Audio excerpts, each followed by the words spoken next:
Okay, so this is how to change the door courtesy light. Just pop it off.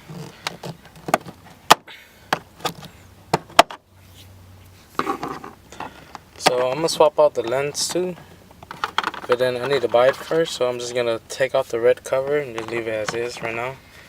So just take this off, and it's pretty much tabs right here in the corner. Just get a flathead, small one, pop it off.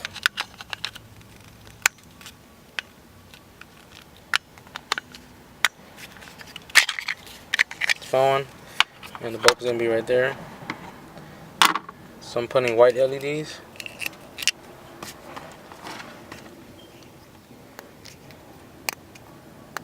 Plug this in so I know which way it's gonna go in. And see what's up.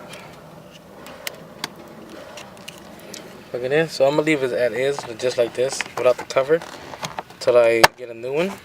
Because I don't want the red, which is freaking stupid. I don't know why they put it in the first place. You can't see shit when you open the door. What's the point of it?